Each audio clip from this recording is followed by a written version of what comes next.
नमस्कार, India 20 news UP में आपका स्वागत है और मैं हूं आपके साथ आरती सिंह आजाद और करते हैं रुख खास खबरों की ओर। जेल में निरुद्ध पूर्व विधायक से मुलाकात करने आए पूर्व मुख्यमंत्री अखिलेश यादव ने भाजपा पर तीखा प्रहार करते हुए कहा कि बेरोजगारी, महंगाई आदि मुद्दे छुपाने के लिए फर्जी मुकदमे दर्ज कर सपाइयों को जेल भेजकर जनता को गुमराह कर रही भाजपा सरकार।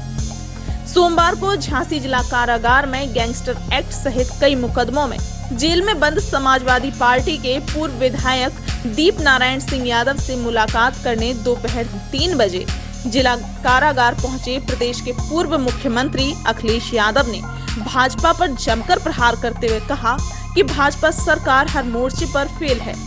पत्रकारों का मुद्दा उठाते हुए कहा कि सरकार में सच्चाई लिखने वाले पत्रकारों को भी जेल भेज दिया जाता है।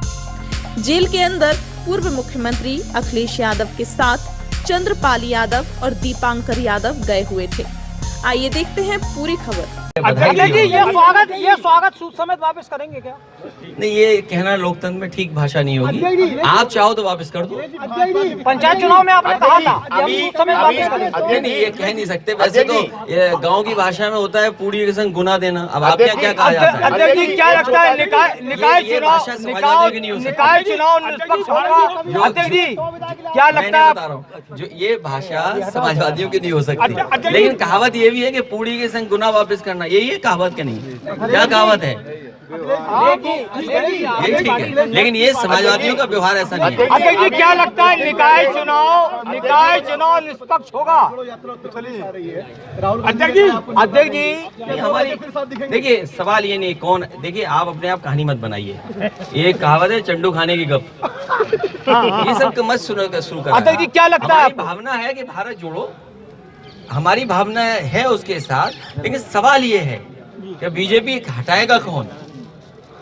बीजेपी कैसे हटेगी? अध्यक्ष जी, अभी झांसी आए थे, उन्होंने कहा था कि समाज को लेकर। तो अध्यक्ष जी, क्या लगता है डिप्टी लोग सही में तो टच में नहीं है आपके? क्या चीज? आपने कहा है डिप्टी सीएम को तंज करके कि 100 विधायक ले आओ सरकार। तंज क्या होता है? अरे भाई, हमारे पास 100 विधायक हैं, बस 125 हो सकते हैं हम पर, मान लीजिए। भाई, उनकी ख्वाहिश ये कि मुख्यमंत्री बन जाए, वो बन ही नहीं पा रहे, तो कौन बनाएगा उन्हें? डिप्टी सीएम ने जो आना चाहे, ऑफर खुला है, जो ले आए। अध्यक्ष जी, डिप्टी अरे हम तो खाली बैठे हैं ना। डिप्टी सीएम ने झांसी में कहा था कि समाजवादी पार्टी माफियाओं की पार्टी है और माफियाओं के सरगना है। नाम लीजिए जी, डिप्टी सीएम का नाम लीजिए। कौन डिप्टी सीएम? केशव प्रसाद मौर्य ने कहा था। उनकी एफआईआर में क्या है जो केस वापिस हुआ? उन्होंने ये कहा था नहीं, वो ठीक है, माफियाओं के सरगना है अखिलेश यादव। बात है, मैंने स्वीकार कर ली जो बात आप कह रहे हो। लेकिन मैं पत्रकार साथी जानना चाहता हूँ कि जो डिप्टी सीएम है दोनों, पहले डिप्टी सीएम पर जिनके बारे में आप कह रहे हैं, उन पे मुकदमा काय का था जो पर्ची वापस ली थी उन्होंने? क्या मुकदमा था उन पे? किस बात का चंदा लिया था उन्होंने? भाई, जो डिप्टी सीएम पर मुकदमा हो, और वो भी किस बात का? पूजा पाठ में चंदा लेने का, उसकी पर्ची फर्जी छपाई हो, उसका क्या जवाब दे? बताओ। हमसे ये पूछो कि सैनिक स्कूल में बजट क्यों नहीं आया? और फिर जो डिप्टी सीएम हैं, पहले किस बात के मंत्री थे? किस विभाग के मंत्री थे? उनका प्रमोशन हुआ है, डिमोशन हुआ है? PWD के थे पहले। नहीं, उनका प्रमोशन हुआ कि डिमोशन हुआ? और जिस विभाग को दे दिया गया उस विभाग में बजट ही नहीं है, ये पता है आपको? वो तो कह रहा है इस बार कुर्सी हमें थोड़ी ऊंची मिली। नहीं, जो विभाग उन्हें मिला उसमें बजट नहीं है। रोजगार चाहिए, उसका भविष्य क्या है?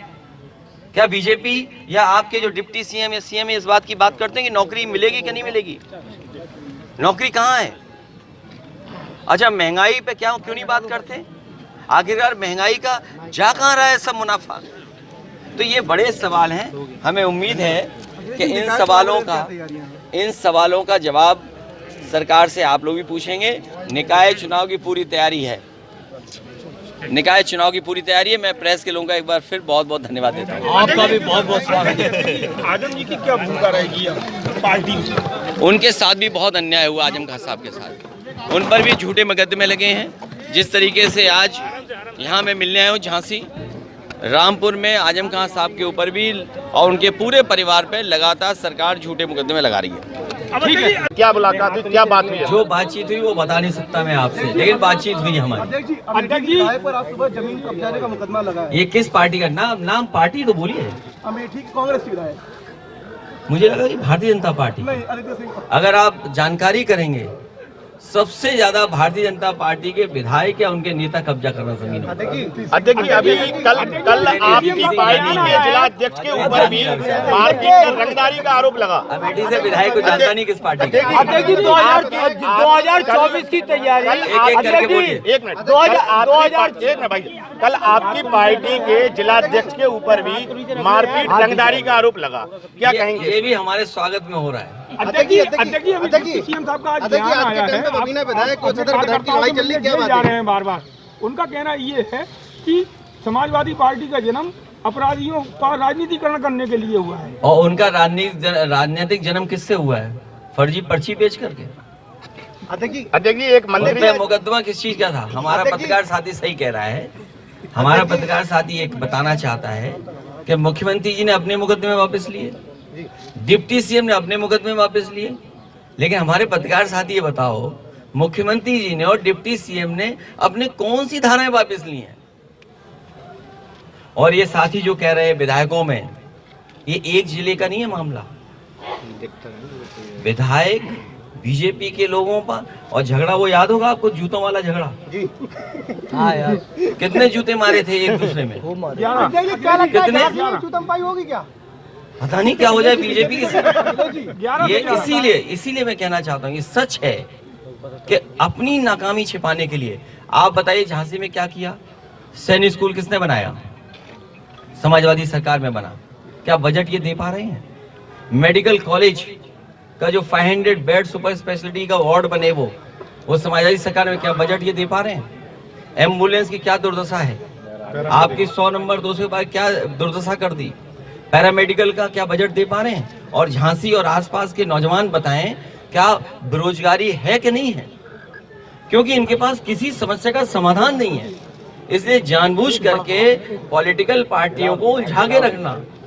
अध्यक्ष भाजपा के कई विधायक आपके संपर्क में है, वो 2024 के बाद उत्तर प्रदेश में कुछ उलट पलट हो सकता है। मेरे पत्रकार साथी अगर आप ये कह रहे हो, तभी देखा ना आपने ये जो लोकतंत्र की दुहाई देते हैं, सदन कितनी देर चलाया इन्होंने?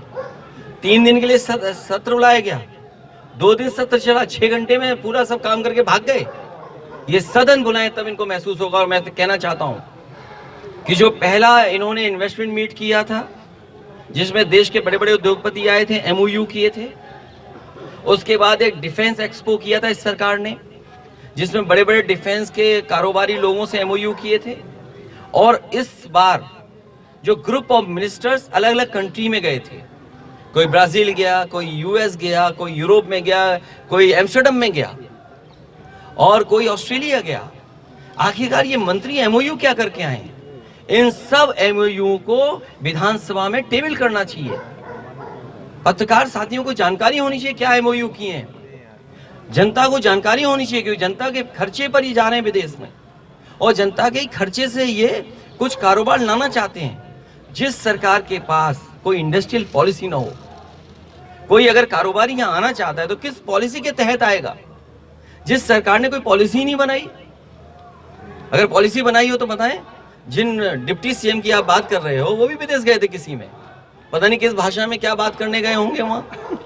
अगर उनका, और याद रखना, याद रखना आप जब विदेश गए होंगे तो इनकी FIR की कॉपी भी जरूर पता कर ली होगी उन्होंने। तो आखिरकार असली बात यह है, छोटा सा सवाल, असली बात यह है कि आप जिस के तहत इन्वेस्टमेंट लाना चाहते हैं वो इंडस्ट्रियल पॉलिसी क्या है? कोई कारोबारी अगर इन्वेस्ट करना चाहता है तो इंसेंटिव क्या है उसको? याद कीजिए प्रधानमंत्री यहाँ कितनी बार आए, उन्होंने कहा यहाँ पर ये बनेगा, ये बनेगा। आप बताइए कितना हम आगे बढ़ गए? क्या इन्वेस्टमेंट आ गया? अब तो 8 साल हो गए कि नहीं हो गए दिल्ली की सरकार के, और अभी चुनाव आने जा रहा है 24 में, 1 साल बाद। जो काम 8 साल में नहीं हुआ वो 1.5-2 साल में कैसे हो जाएगा बताइए आप? तो डिफेंस एक्सपो के नाम पर और डिफेंस के नाम पर आपको धोखा दिया गया कि नहीं दिया गया? और फिर किस पॉलिसी के तहत इंसेंटिव दे रहे हैं, क्या इंसेंटिव दे रहे हैं, कोई है पॉलिसी? और आपको अच्छी तरह याद होगा, इसी शहर में आकर के मुख्यमंत्री जी ने कहा कि हम दिल्ली से जोड़ देंगे एक्सप्रेसवे से। आप बताओ, आपके बुंदेलखंड एक्सप्रेस कितना दूर है यहाँ से? क्या झांसी जुड़ गया आपका एक्सप्रेसवे से? नहीं, वो भूल गए आप, क्योंकि मुख्यमंत्री जी पहली बार आए थे, उन्हें ये नहीं पता था कि झांसी से दिल्ली जाने के लिए क्या रास्ता होगा। अगर उन्हें ये पता होता तो शायद अलाइनमेंट भी एक्सप्रेसवे का ऐसा होता कि झांसी जुड़ा होता आपका।